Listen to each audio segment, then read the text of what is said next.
हे एरंड आहे, हे बघा, हे एरंडाचं पान, हे एरंडाचं पान, राईट, हे एरंडाचं पान.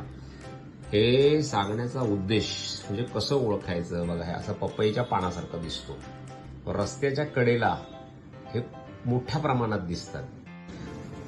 आता ह्याचा उपयोग कशासाठी आहे तर एरंडपत्र ही पाण्यामध्ये गरम करून किंवा तव्यावर गरम करून ही ज्या ठिकाणी वेदना आहे म्हणजे कटिशूल आहे, कंबर दुखते, सांधे दुखतात, सायाटिका, हृदयसी, बरगड्यांचे दुखणे, सगळ्या प्रकारच्या दुखण्यामध्ये सर्वायकल स्पॉन्डिलायटिस, लंबर स्पॉन्डिलायटिस, सगळ्यांच्या दुखण्यामध्ये हे गरम वेलेली पानं त्या ठिकाणी लावणे हा झाला एक उपयोग. किंवा हीच पानं पाण्यामध्ये उकळून ही पानं तिथे आपण त्याचा शेक देऊ शकतो ह्या पानांचा.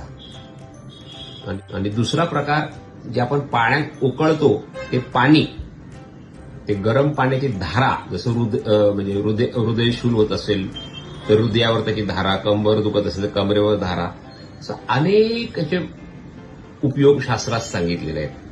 बघा, तुम्हाला इथेही बघायला मिळेल, बरोबर आहे. सूज कमी, श्रोतहर, सूज कमी करणे, वेदनाशामक म्हणजे ठणके कमी करायला, कंबरदुखी, हृदयसी, बरगड्यांचे दुखणे, हृदयशूल म्हणजे हृदयाच्या चमका मारत असतील तर, वातवाहिन्याचे सगळे विकार आणि वातरक्त सगळ्या प्रकारच्या दुखण्यांवर अशा प्रकारचा वापर तुम्ही करून मी सांगितलं त्या पद्धतीने जर वापर केलात तर तुम्हाला घरच्या घरी वेदना शामक म्हणून या पानांचा वापर करता येईल.